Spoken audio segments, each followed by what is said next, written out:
gracias. Aquí continuamos con un diálogo urgente y vamos a sostener un diálogo urgente aquí con temas urgentes con el abogado Manny Sierra. Yo le iba a decir Manuel, pero ¿quién lo conoce como Manny Sierra? Pues estaremos aquí compartiendo sobre muchos temas que hay que comentar en el día de hoy, con casos que están en proceso, con un acontecimiento con el que prácticamente se cerró el año, un llamado, digo yo, un llamado de atención o un alón de orejas. Buenos días, bienvenidos a usted. Es un placer para mí acompañarles.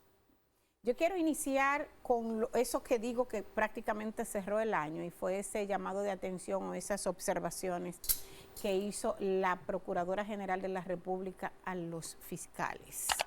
¿Acertado esto? ¿Qué lectura podemos darle? Acertado porque ella, como jueza al fin, aunque originariamente fue fiscal y luego pasó al sistema judicial, ella entiende que la dignidad del ser humano, no importa de lo que se te esté investigando o de lo que se te esté acusando, hay que preservarla hasta la última fase del proceso, que es cuando la sentencia adquiere la autoridad de la cosa irrevocablemente juzgada, que yo creo que nunca la adquiere, porque siempre existe la posibilidad de la revisión de la sentencia, aunque sea definitiva.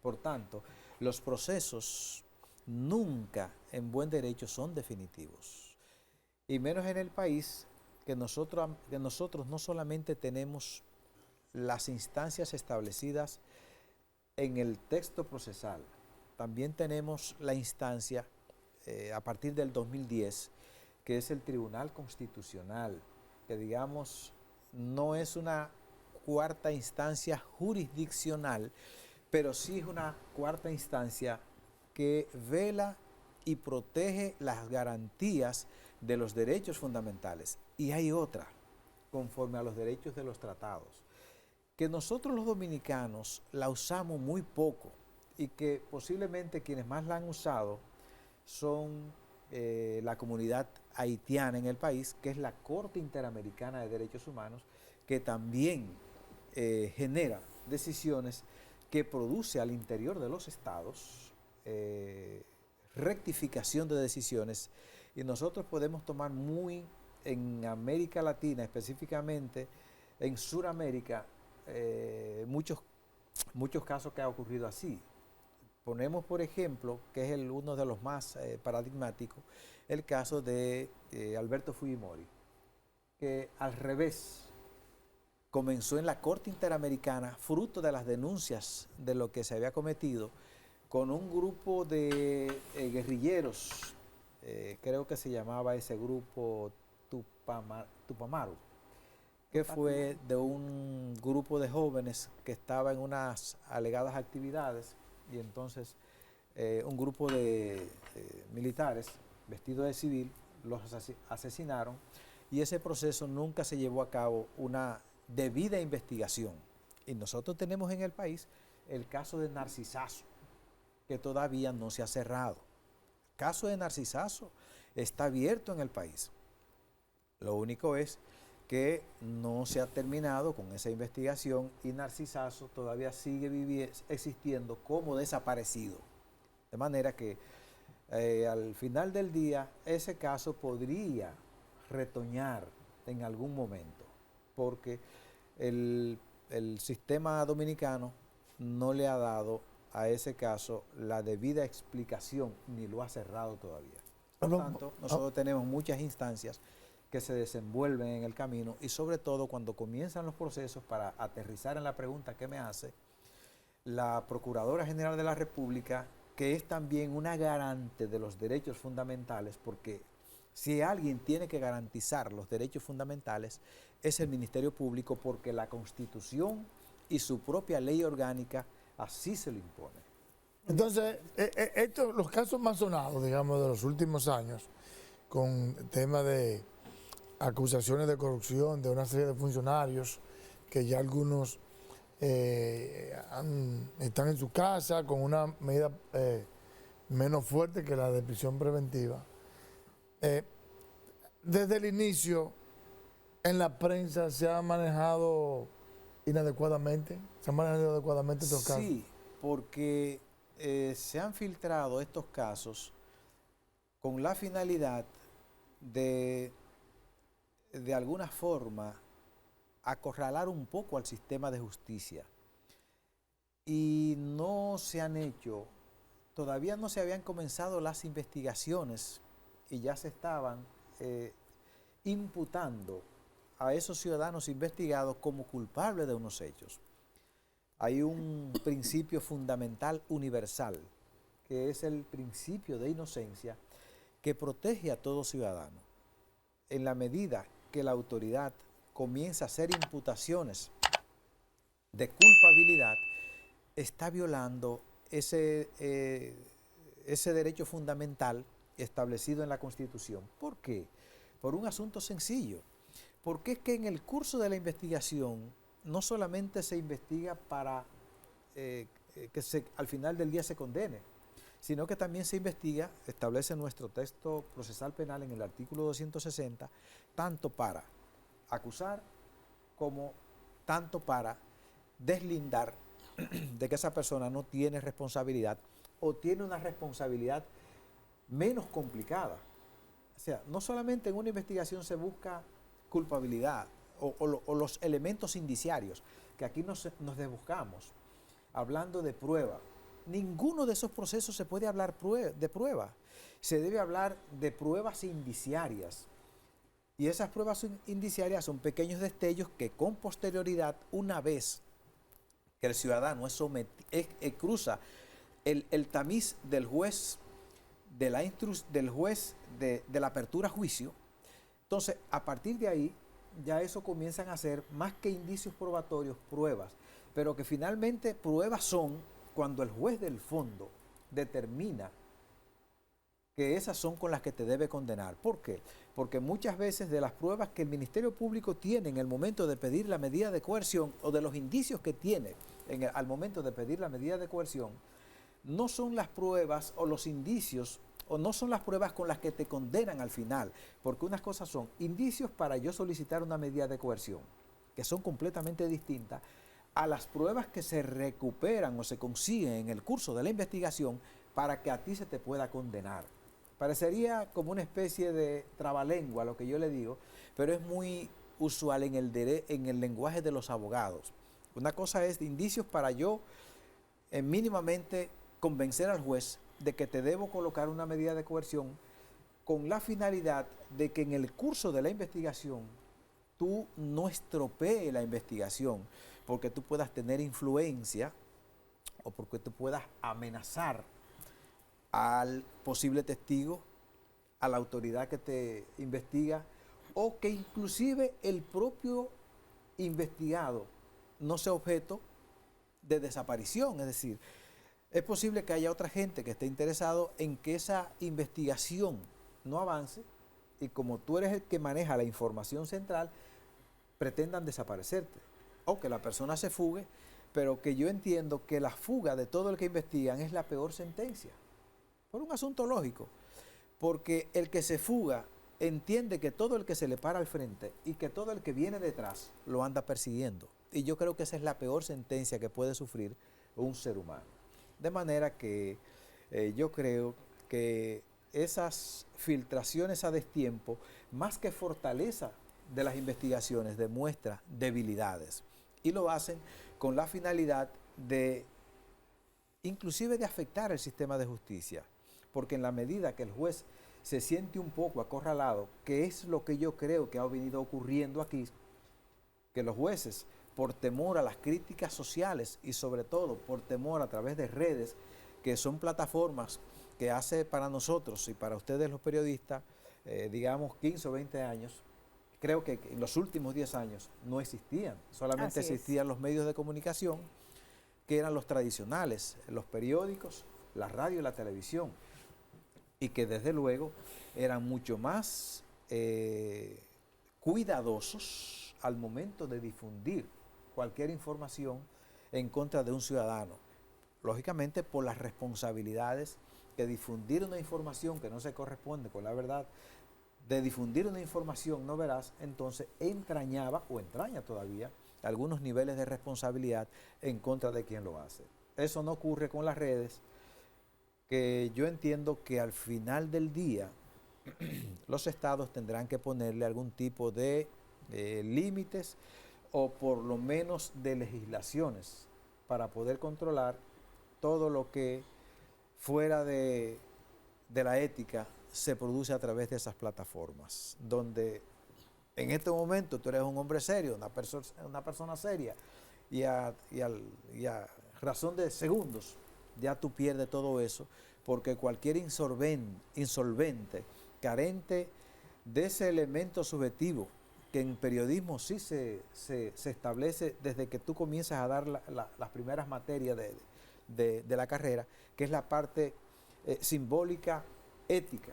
O sea, una de las cosas que más le dicen al periodista es la parte ética, o sea, esa línea invisible que se debe siempre guardar en la garantía y la protección de los derechos del otro. Entonces, a través de redes eso no existe.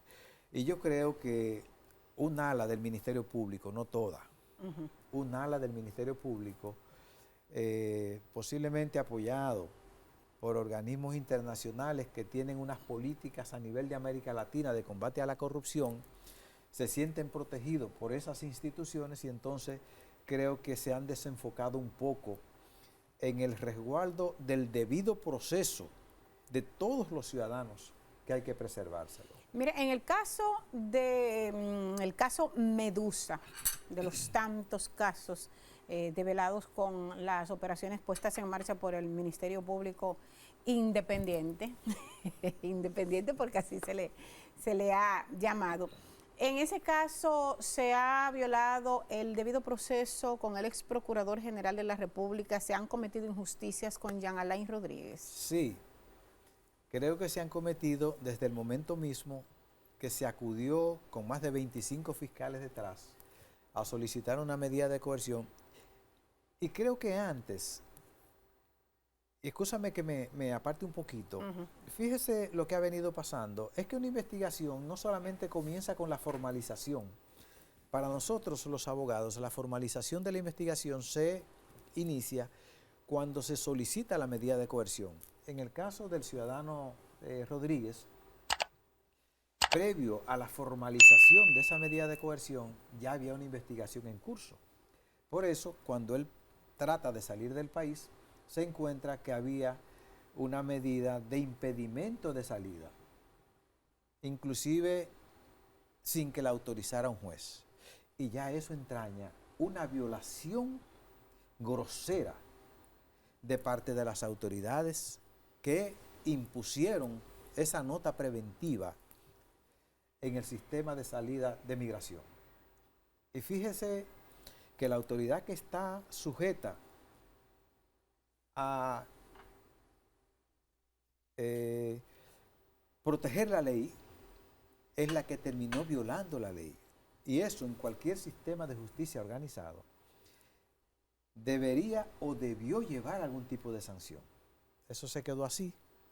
Quizá más adelante eso pudiese generar algún tipo de actuación de parte de la persona que está afectada, porque esa es una violación a sus derechos fundamentales. Y esas violaciones son imprescriptibles. No importa que la haga la autoridad. Es más criticable la autoridad porque está llamada para garantizar esos derechos y no para violarlos. Entonces yo creo que en cuanto a él, sí se han violado, en cuanto a él y a otros más. Y que creo que él mismo lo llegó a hacer, hay que ser honesto en esto, cuando fue autoridad. Pero el hecho de que una autoridad se haya equivocado no significa que la autoridad que lo sustituya siga violando la ley, porque lo lógico es que si al otro se va porque violó la ley, lo correcto es que el que viene no viole la ley, porque entonces no tendría razón de ser. Entonces yo creo que esas filtraciones de esas imputaciones, más que fortaleza en la investigación, lo que me dicen a mí es que hay muchas debilidades y por eso, con la finalidad de colocar al juez una camisa de fuerza frente a las críticas públicas de que se vea ante un país que pudiéramos decir que históricamente tiene sed de sangre, sed de justicia, lo más lógico es que un gobierno nuevo que llegue y un gobierno que ya tenía varios años, vamos a colocarlo todo el sistema de PLD en un tránsito de unos 20 años. Es lógico que los que llegasen de alguna forma quisiesen acorralar a los que se iban. Y yo creo que esto también, estos casos tienen un poco de política.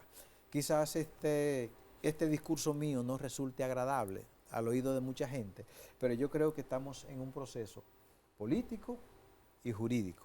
Hablando de política. Breve, perdón, un paréntesis antes de la pregunta de mi compañero. Y se puede ver ahí también un poco de venganza, represalia, sobre todo con el ex procurador. Yo creo que hay también un poco de resentimiento y de asuntos, posiblemente de compañerismo de trabajo, ¿verdad?, que se reflejan en estos casos, específicamente en ese caso. Y es criticable porque más que bien pudiese resultar afectando el proceso si la intención es combatir de manera sincera los actos de corrupción. Yo creo que hay de todo un poco, como el programa de Mundito Espinal, que dicho sea de paso vivía muy cerca de aquí del canal. Mire, hablando de ahora que usted vincula el tema político con el jurídico, muchos entienden que la decisión que se tomó de variar la medida de coerción de prisión preventiva a otro tipo de medida se debe precisamente a un asunto político, de que podría haber una especie de acuerdo para flexibilizar las medidas por intereses electorales del presidente de la República. No, todas las que se han variado es porque se cumplió el plazo máximo de la investigación de los 18 meses. Por tanto, no creo, distinto a lo que el vulgo y algún sector de la prensa ha querido establecer, yo creo sencillamente que el juez está obligado a cumplir la ley. El legislador dijo en el artículo 241 del Código Procesal Penal que una vez que se agote el plazo máximo de la investigación, a ese ciudadano hay que cesarle en la prisión que tiene y variársela. Yo soy más crítico y digo que lo que hay es que cesársela, porque eso es lo que dice. Y si ese es puro y simple para la calle. ¿Por qué?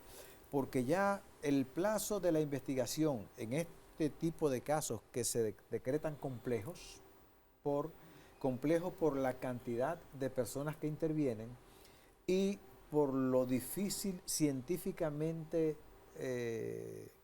establecido para la recolección de las pruebas. Se agotaron los 18 meses.